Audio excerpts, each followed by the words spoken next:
වගාවක භෝගයක් හොඳට වර්ධනය කරලා වැඩි අස්වැන්නක් ලබා ගන්න නම් පසේ තියෙන ආම්ලිකතාවය අපිට බලන්න වෙනවා. පසේ ආම්ලිකතාවය නිසා සමහර වෙලාවට භෝග වර්ධනය අඩු වෙලා අස්වැන්න ප්‍රමාණය අඩු වෙන්න පුළුවන්.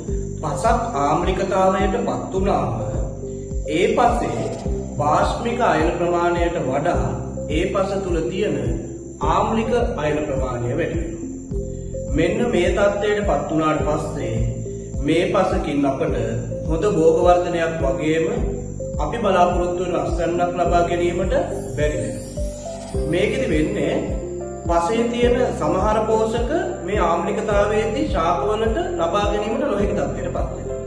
ඒ වගේම සමහර පෝෂක මේ පස තුල තියෙද්දි මේවා දිය වෙලා වැඩි වෙලා කියන්නේ ද්‍රව්‍යතාවය වැඩි වෙලා මේ පෝෂක ශාකවලට විස වීම සිද්ධ වෙනවා. මෙන්න මේ හේතු දෙක නිසා ප්‍රධාන විදිහට අපිට බලාපොරොත්තු වෙන භෝග වර්ධනය වගේම අපි බලාපොරොත්තු වෙන අස්වැන්න අපිට වගාවෙන් ලබා ගන්න බැහැ.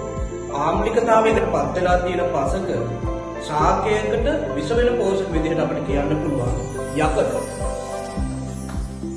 ඒ වගේම සීන්, ඒ වගේම ඇලුමිනියම්, ඒ වගේම මැංගනීස්. මෙන්න මේ කියන පෝෂක ශාකයට විස වීම සිද්ධ වෙනවා. ඒකට හේතුව තමයි මේ ආම්ලිකතාවයේදී මේ පසේ මෙන්න මේ කියන පෝෂක ටික ද්‍රව්‍යතාවයෙන් වැඩි වෙනවා. ඒ කියන්නේ දියවීම වැඩි වෙනවා. ඒක නිසා ශාකයට අවශෝෂණය වැඩි වෙලා පෙරස් නැත්නම් යකඩ, සිංක් වගේ දේවල් ශාක වලට විස වීම සිද්ධ වෙනවා. මේක නිසා භෝග වර්ධනය අඩු වීම සිද්ධ වෙනවා. ඒ වගේම පසේ මේ පෝෂක විස වීම වගේම සමහර පෝෂක පසෙන් ශාකයට ලබා ගන්න බැරි වෙලා ඒ වගේ ඌනතාවයක් ඇති වෙනවා. ඒ අපිට පසෙන් ලබා ගන්න බැරි පෝෂක කැල්සියම්, මැග්නීසියම්, මොලිබ්ඩෙනම්, සල්ෆර් ඒ වගේම ප්‍රධාන පෝෂක NPK ලබා ගැනීමට නොහැකිතාවයටපත් වෙනවා.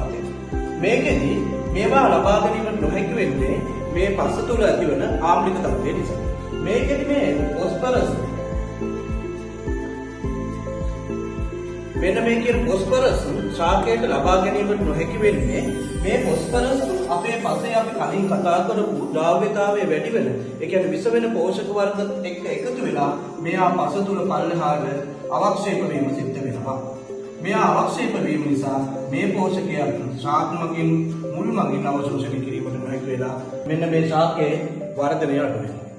එතකොට අපි හොඳ භෝග වර්ධනයක් වගේම වැඩි අස්වැන්නක් ලබා ගන්න නම් අපි පසක pH අගය කියන එක බලන්න ඕනේ. මෙන්න මේ pH අගය බැලුවට පස්සේ අපිට දැනගන්න පුළුවන් පස ආම්ලිකතාවයටපත් වෙලාද එහෙමනම් අපි මේකට මොනවද කරන්න ඕනේ කියලා දැනගන්න පුළුවන්.